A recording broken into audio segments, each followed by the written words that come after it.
I did my PhD in the University of New South Wales. Um, um, my background is in biological sciences, more in biotechnology, biomolecular sciences. I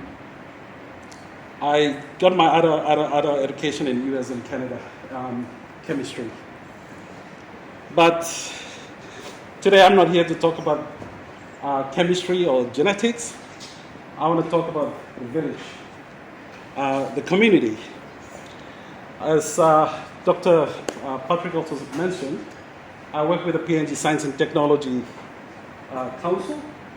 I work as a director for policy, looking at the policy on how Papua New Guinea can actually advance science and technology and innovation for Papua New Guinea. It's a department that was kind of recently established. One of the things that we look at is how do we improve the quality of science and technology in the country, both at institutional level and also within public policy space. Anyway, this is going to be the outline of my talk today. I'll kind of introduce where this whole concept of Kainake Project came from. Kainake Project is the name of my village. I'm from South Bougainville, in a district that's called Siwa. During the old days, when, on Lapunman is Tapa, we used to have a lot of warring neighbors from the Solomon Islands who used to come across to my village in South Bougainville and raid the villages. This particular guy whose name is King Korai from Solomon. But it's an interesting story because my whole village was decimated by this king who came to attack the village, and there was only this river there who survived when he went and hid in the head of the stream. And the stream is called Kainake. So that's where my community project comes out from. It's a river that pretty much saves my great-great-great-grandmother, and then, to be able to continue to exist today. So that's history of Kainake, name of the village. That's where the project is located. Now, before going any further with my talk, I want to reflect on the national PNG's national goals. Are we all familiar with these national goals? So when Papua New Guinea was getting its independence in 1975, our leaders basically looked at 5 national goals that would become the directive principles. And these national goals pretty much directed the formation of the Papua New Guinea Constitution. So I would suggest that you go, maybe go to Google and search PNG's national goals. If you're studying ecology, science, and even social science, I think it's important we go back. Study our constitution, look at the vision that our forefathers had in 1975. So in a community context, we try to, at the village level, try to translate what these national goals mean. How do we actually absorb and how do we translate this at the village level? And I think this is the same question that we can also bring back to ourselves, even sitting at the classroom today. How are we contributing to the national goals? The most important one that I'm always talking about is the last one, is the PNG way. What do we mean by PNG way? I think PNG way can be translated into multiple things. It can be translated into something that's incredibly good, and it can also mean some bad attitudes, right? So I think I'm always talking about positivity. It's about how we, as Papua New Guineans, as citizens, how can we impart positivity within our own families, but also even more within the communities that we come from. Place called Tubunablo Yumi in Arsla. I think it's very, very important. The other thing is how do I own the PNG way? And not just that, but the 4 other national goals. So this is pretty much like the foundation of the start that we do in the community. How do we bring this at the village level? Now, my background is in chemistry, particularly in the area of natural products, and I spent 10 years from 2005 to 2015 looking for new drug-like molecules, looking for new chemistry for drug development. So I started off with looking at plants for small molecule production. And in 2007, I discovered a new compound with the University of Utah when I was working there, tetrahydroxysqualene. It's from a plant that I collected at Varirata. So that plant was actually very potent against TB. And we had to mass produce the compound, and we did some animal tests in University of Chicago, US. But unfortunately, we didn't become successful. So that we could actually push this product into drug development. From my work with plants, again, this is the curiosity. As a scientist, always curious, like what's next that we can actually do. So out of curiosity, I was like, all right, I'm actually getting more interested in the microbes that live in those plants. Because, okay, we can look at the leaf and say, oh, this leaf produces this chemistry. But within this leaf, inside, there are stuff that we call anaphytes that live, like these are microbes that live actually in those leaves and the stems and the roots. So these bacteria are actually responsible for bioengineering, production of the chemistry. So then I decided, okay, I'm going to leave plants for a while. I'm going to look at the ocean. So I went scuba diving, collected marine sponges, and isolated bacteria from sponges, and then I engineered this bacteria to produce chemistry. So again, I discovered another new compound, it's an anhydride on the left small molecule. Plus, we also look at, with bacteria, you are able to produce very large chemistry, proteins and peptides, polyketides. So that's for the class that's interested in chemistry. Anyway, the thing is high ecological diversity. The diversity we have in plants and animals also leads to chemical and genetic diversity. The more ecological diversity we have, the more different species or speciation within the species that we have has the potential to give you a large diversity of genetics and chemistry.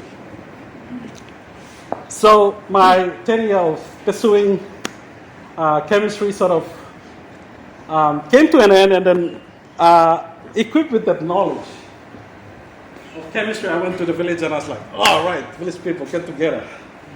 So we had a meeting. My interest was, I got this natural forest in my backyard. We can do preservation so that I can go back and do my genetics and chemistry. Let's preserve this forest. So in 2014, I went to the village as a PhD student, organized my community, and we made a decision back in 2014 that we're going to conserve 65 hectares of forest.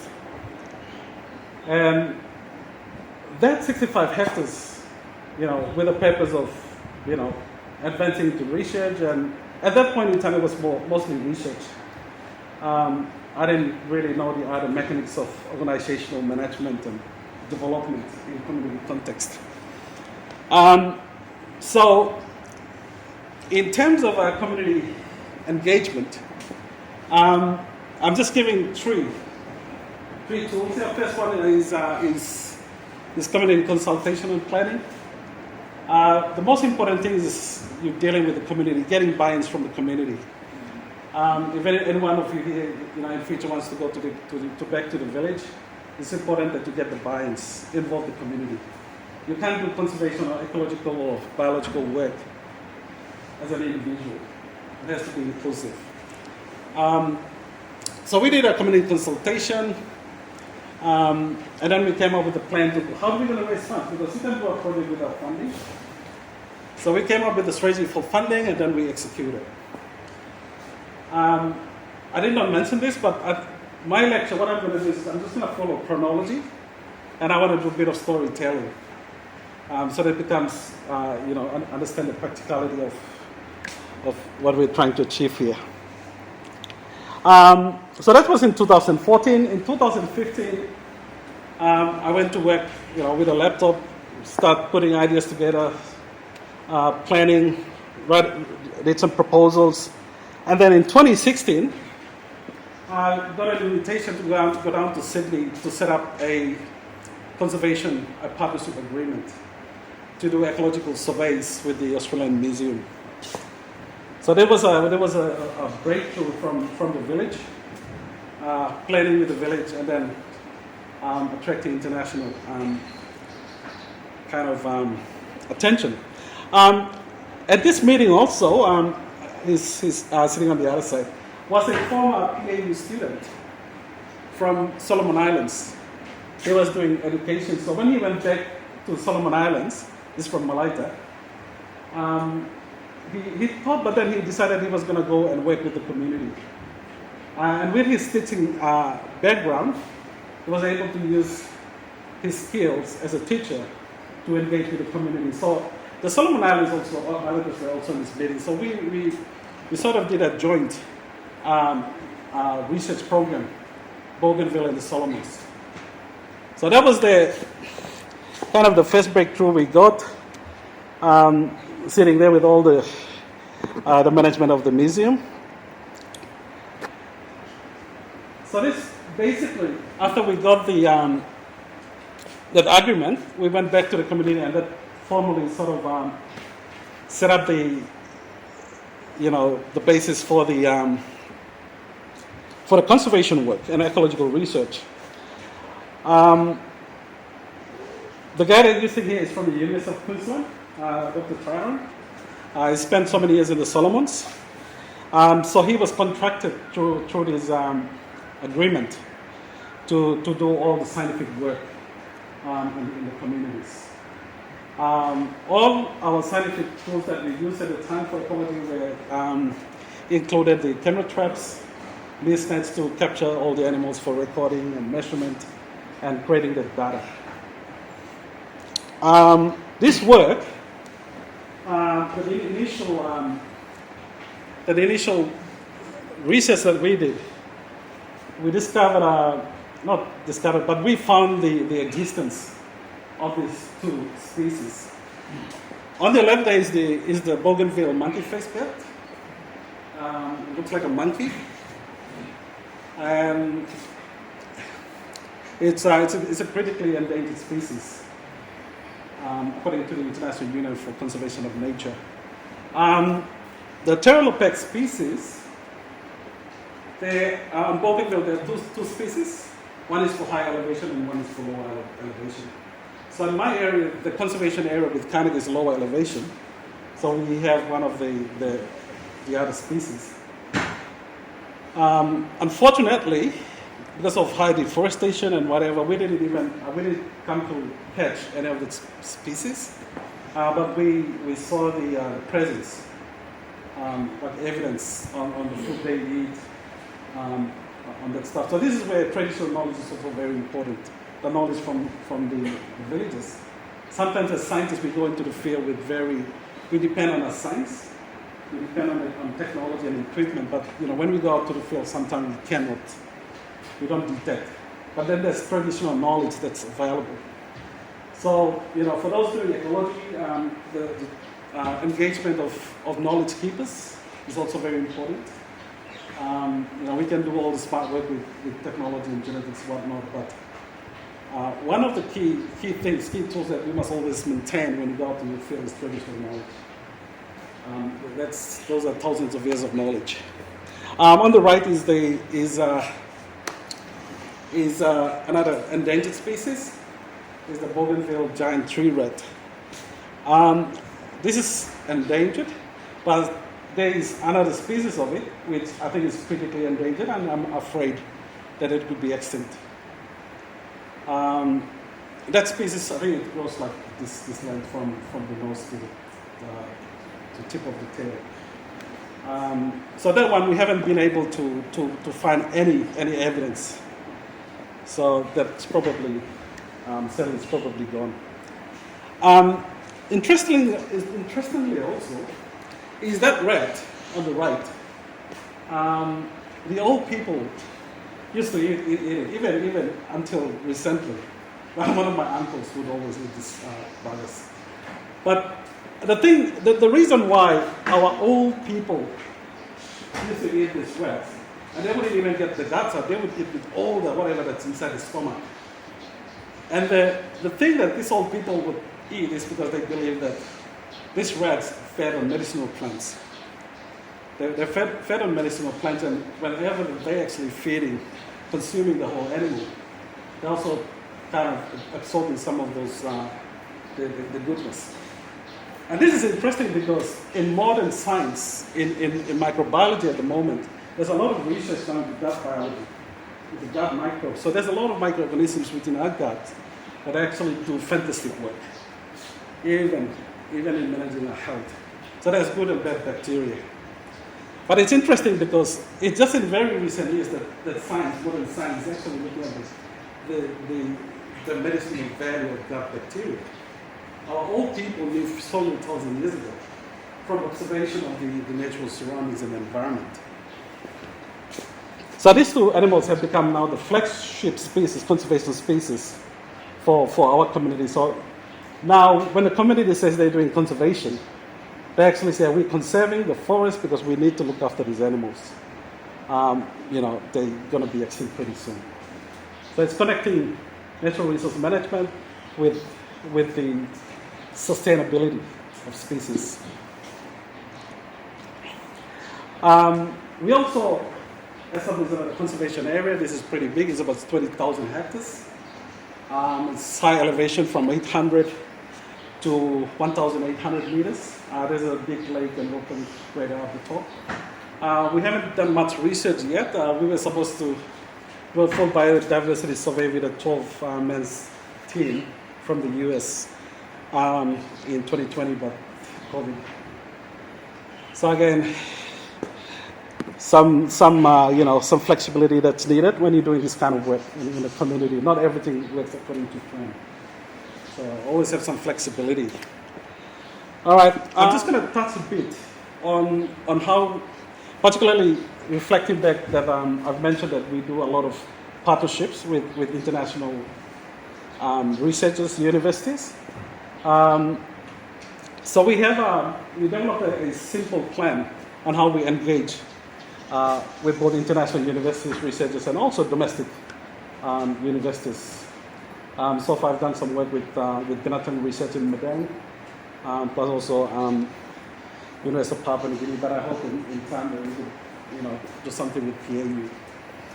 But our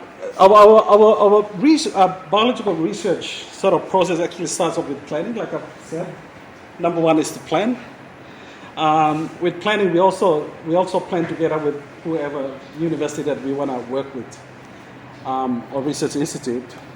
And then once we've done the planning, step two, we go into MOU. We look at the funding. Number three, we apply for research permit from the PNG Science and Technology Council. So in the last couple of years, there's been some. I think in 2016 there were some people who were coming to PNU to conduct some research from James Cook. They had to apply through the PNG Science and Technology Council to get permit for that research. We do the research and then finally we do reporting. And it seems very straightforward, right? This is like, I don't know, this is, point A to point Z, linear. However, there is a question of ethics that comes into play. What I've actually talked about was the pursuit of science. People like me with a scientific background going into my community and trying to do conservation for my own purpose, which is to do chemical utility research. And the ethical question that comes into play here now is, what is the community's perception. You know, is the stuff that I'm doing with my, with my technology, with my knowledge. What does it mean for the community? And that was a question that I never had when we started the project. I was driven by passion of knowledge, but when you look back to the community, like if you're going to be doing this thing, where's the community? What value are you living for the community? I worked when I was working with the U.S. Research institutions. We did a lot of work in Papua New Guinea, in Melanesian Bay, doing a lot of collections, and we would go into these communities and collect materials, biological materials from their area. And what we would do is, maybe leave a water tank. One school we gave them a television disc, those kind of things. If I go back today, how has the community benefited from my extraction of their resources? What's happened to their water tank? Or what happened to the television? So I had to do a lot of check, look back as I look, what we've been doing as scientists is not sustainable. As scientists, we mostly trying to feed our own knowledge and our egos, that we fail to leave something in the community that is sustainable for the future, for generations to come. That I go back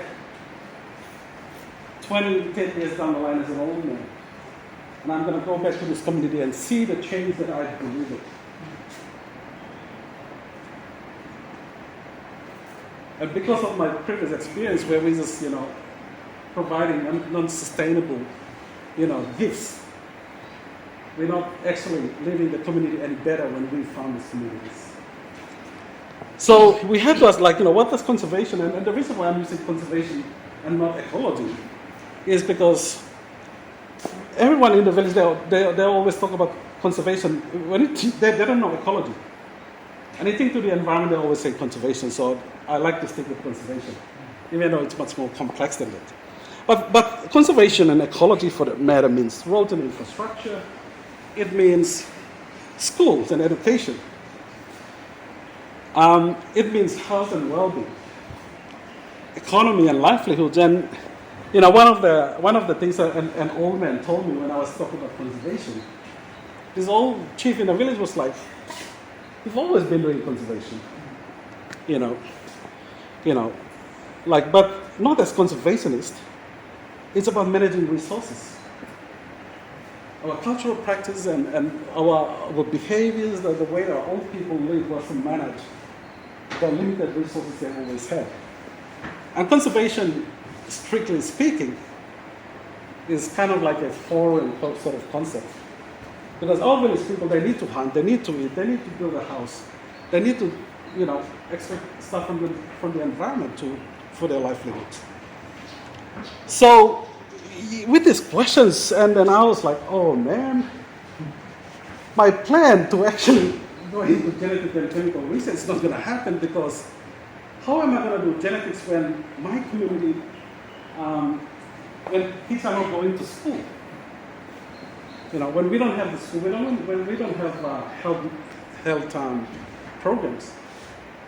So I had to stop and say, all right, maybe I parked the idea of doing genetics and chemistry first and try to bring the community up.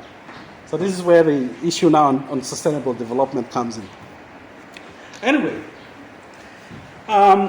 so this prompted us to look at the bigger questions on institutional development. How do we build the community up as an institution?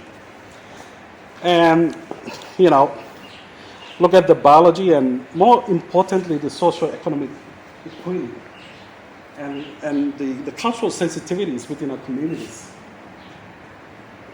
For those doing ecology, maybe when you go into the field in the future, you're going to be confronted by these very same questions. Of culture, of the socio-economic well-being of those communities where they go to. And in the following slides, I'll just give some practical examples of what we've been able to do with this concept. And again, you start looking at how do we develop a structure from all these big questions that are being raised in the community. So we start looking at the framework, the conditions around how the villages operate. We got to look at, the value chains, looking at, the ecological integrating, the health of the environment, and looking at social matters. But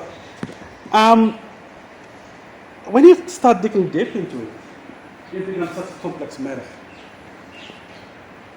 And it comes back, again, reflecting on ecology. Ecology is not a standalone subject. It happens within an ecosystem. And ecosystems can happen within the sciences, within our social, cultural contexts as well. But this here is a picture of the complex network within which society lives, within its natural habitats. In order to try make it simpler into a kind of a local context, we decided to come up with a strategic plan. Number one, we look at governance. Two is on building partnerships, like I've explained. And three, on community impact. What are we going to live within the community? The issue on governance is very important. It's very, very important because a community that does not have the capacity to look after its own affairs is the community that will become easily exploited. And I think we can see this in the mining industry, in all these other, various industries that are coming to Papua New Guinea. One of the biggest problems we have in this country is the illegal logging. And some of these people is coming in and cutting up everything. And because we have weak institutional kind of settings in those local communities. We need to build up those village communities to become decision makers. They don't need to have a big government. They don't need to have big building, but they need to be confident in their ability to make choices, to make decisions for themselves and for the future. That is governance.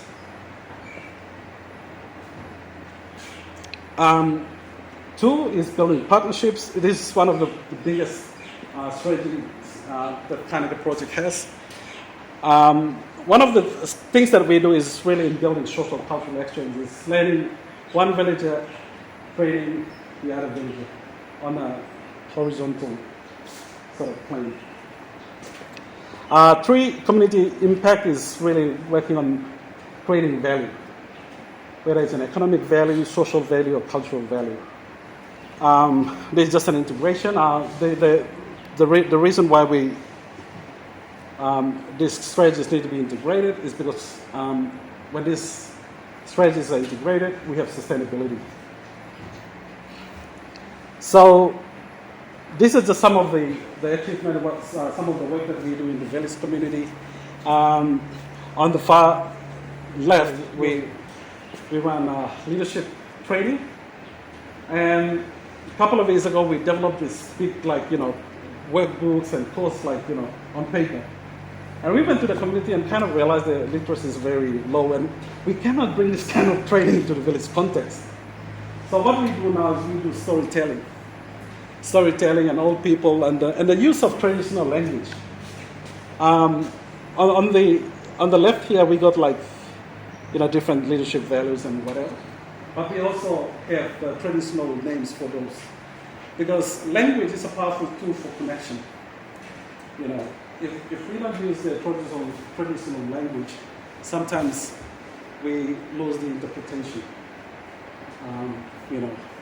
When we're just trying to use English, and it's English is foreign, so if this is something that's in English, can be seen as a foreign concept. So we need to bring the very local language into the picture. So our training programs have really shifted all the time. When we realized that when we create a classroom situation, half the class will be sleeping. So we make it more interactive, storytelling and sharing. We also have our gender equity training is also very different. We normally have men women separately, they talk about the issues, and then they come together and sort of share. Again, respecting the sensitivities around gender within very rural communities. Because the rural communities don't think like people in Port Moresby. You might even get chased, if you raise some really sensitive issues. Youth is a key area. It's still on governance. We've done training for the community. We've gotten village people to go up in training in Buka. And, I even had one of the guys from the village come to UPLG. We did a short course for 8 weeks. Graduated with a certificate and went back home. We do business development training. So the shift has been from science into more social science, economy and really building community up. We also developed a number of strategic plans and policies. These are about 4 different policies that we have. One of the current one is we're working on a policy for socio-economic development. The Kainake Green Growth is a development plan where we're looking at climate change, technology, even working to setting up a tower within this isolated community. So like I said, planning is very important because planning allows you to think ahead and put stuff in paper that becomes easily actionable. We got a financial management sort of procedures and policies, and then we got ethics as well. Ethics that actually give direction on what's required of researchers and scientists coming into the community. But again, this is the kind of amount that actually work that gets into community. But I think it's important that, like after this lecture, maybe have a look, have a think around, some of these things. If you were to do a similar project, what would you need? How would you plan? What resources would you look for? What important partnerships that we can create, whether within Papua New Guinea or with overseas or researchers. So this is that's me and Junior. Junior is now completing his PhD, University of Queensland. He's a conservation biologist. He's one of the guys that we started the Kainake Project with. So we have some key partnerships with international organizations. These are some of them. We also have developing partnership with universities around the world. In terms of community impact, this is the first ever project that we initiated in 2014. When the community sat together, it was like, all right, let's build a classroom and put the kids in. My community, you got to work through the forest and traps. The nearest school, when I was growing up, was 2 hours away from the village. I was lucky because my dad was a strict disciplinarian, so he would, put me with a stick. I didn't go to school, but most of my sort of same age groups, they just became hunters. As kids, 2 hours walk to the nearest school is too far. So 2014, got the community together. This is not even funded by government. We raised our own money. Hunters went hunting, hunting, came, cooked, just the simplest of fundraisers that we do. And then we built that classroom. So now our kids now actually going and getting DAXs in grade 6. This is an elementary school. The communities work hard together. They raise the funds and they pay the volunteer teachers. Thankfully, this year we're getting our primary school, and it's going to be government. It's going to be a government-funded school, so it's taken us about 6-7 years. So again, some of the simple things that you can do, if you do them long enough, 2 things happen. You also grow as a person. The community also grows. And then the important thing with this kind of thing is the community gains confidence that they can actually become self-reliant, when they build stuff on their own. And they're like, oh, we got this power to actually create things. And not just sit back and kind of say, oh, we don't have a school, we can't send a school, why don't you build it? So this is our first and probably one of my proudest kind of project is set up a school. We also now negotiating to set up an agricultural technical school. Yeah. So, just gotta keep driving.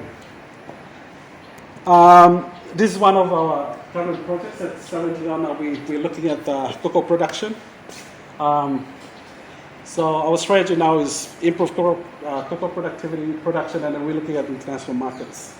So straight from the farm into the Australian market, that's the kind of strategy we're looking at the moment. And it's and our cocoa farm is also very strict. You don't touch natural forest. You rehabilitate, existing farms, and work on improving productivity per tree, not cutting large tracts of forest. So we again set up a business as well, business that's going to belong to the community and is going to be responsible for the business end of the project. One of the key things that we have in the cocoa business is if anyone is not following our environmental management plan, then we don't buy from them. So we're also creating an incentive sort of thing that allows farmers, we give you a good value for your product, but you also need to strictly follow our environmental guidelines. This is currently, they just sent me these photos about 2 days ago. On the left we have a cocoa ferment drying thing that should be completed by end of this week. In the middle we got an inventory store kind of place. On the right we got a vanilla processing unit, kind of a plant. We've also now created football for the youth. We got the market for the mothers. Now we pretty much have the whole district that comes to the community. It used to be isolated, but it's a project that's coming out from conservation that triggers a lot of other activities. So going forward, from here, moving forward, what are we looking at? So we're looking at, looking to the future is we're looking at integrating our environmental ecological projects with economy, and through this integrated environmental economic modeling framework. So this framework is going to guide our conservation work plus all the economic activities that we're doing, but also making sure that we're not drastically changing the ecology, in the community. One of the things that we're going to be looking at through one of our future partnerships maybe with the university is to look at the gross ecosystem product. Now looking at the gross ecosystem product, it's going to require some environmental, sociological, economic sort of research. So again, I'm just bringing to the picture, like when I said the complexity of these relationships, is what we can actually show within this little community context on how we can build up on all these little pockets of opportunities and challenges. Trying to achieve the 17 Sustainable Development Goals. And this is basically the journey that transformed me from thinking like a scientist now to talking about economy. In 2016, it was like, oh, so excited, science, Australian Museum. We started working, and then I kind of realized, oh man, we got to build a community. We can't come into this community without building the governance institution in the local village. So then, 2017, we started building the institutional capacity, organizing the community. One of the things, one of our partners, International Union for Conservation of Nature, came and said, look, we're going to give you this funding, set up a community. So I went to the village and I sat down with the chief, and I found the chief was not happy to set up a committee. Because why? Because when you set up a committee, somebody else takes leadership. In our villages in Papua New Guinea, we have the chiefs, and the chiefs are like the leaders. And then you set up a committee that actually challenges the authority of the chief, you have a problem. The chief is by process. So again, the conflict between Western concept and our traditional concepts. So this is where I was like, all right, okay, I told this guy, let's say, we got we did some risk analysis, and we said, look, if we set up a community, this project is not going to be sustainable. We're going to work within the structure of authority that's already there, that's culturally relevant. So this is where the institution is 2017. 2018, we did some exchanges with other conservation areas. Have you heard of the Lumi Conservation? The Tree Kangaroo Project up in Pacific. So our people from the village, I have so far, I've sent 5 people who've never been on a plane before. Yeah. 5 people from the community have taken plane rides to different places as part of our, exposing all these bush people. Some of them got stuck in an elevator only in one time. But again, the culture, and in 2019, we was like, all right, I think let's look at integration. And then in 2019, we started looking at our projects and aligning with government policy. And in 2019, we got included in our South Bougainville district plan, which is actually a kind of a big step forward. And lastly, now is sustaining the economy. Because when it comes down to a company, the people need to survive. People need money to pay for school fees, to pay for healthcare, to pay for food, to build a nice house. People need money. So now this is where we need to find a balance, on how much we can conserve, on how we can use our resources smartly. If we're going to be cutting down all the forest through logging, what about the future? So this is some ethical question that we need to consistently ask, the sustainability. So this sort of roadmap is pretty much my story, from being a chemist into now talking about economy and sociology and humanity. And what did I learn? Just lastly, what are the takeaways? What can I leave you with? So from my own experience of working in the communities, running all this kind of fun stuff, and looking back, ecology is just not about the science. Ecology is also about human ecology. Because when you talk about ecology, where do you position ecology? You must position ecology within the context of humanity. Within we need to balance with human needs. One other thing is you got to be flexible, you got to be adaptive, and you got to be responsive. You got to respond to what problems are there.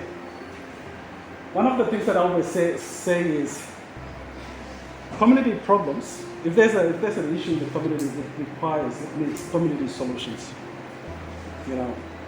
Much of the problems in Papua New Guinea, we hold the answers to these issues. So that's why we need to be responsive, be innovative, think out of the box, be creative. One of the big things is integrating. It's integrating, and I, as someone who's leading out in the community, I must do whatever I say I will do. Because as a leader in your own community, in your own village, and in your family, if you don't have that integrity, then you lose people. You don't get a buy-in that you need. So integrating is one of, I think it's very important. Communication and be people-oriented. And finally, have fun. Have fun with whatever you do with ecology, because I think there's so much to discover. There's so much to do, there's so much opportunity. There are also challenges that are there. But I think if you have fun with it and be creative with those challenges, you're gonna go a long way. Thank you very much.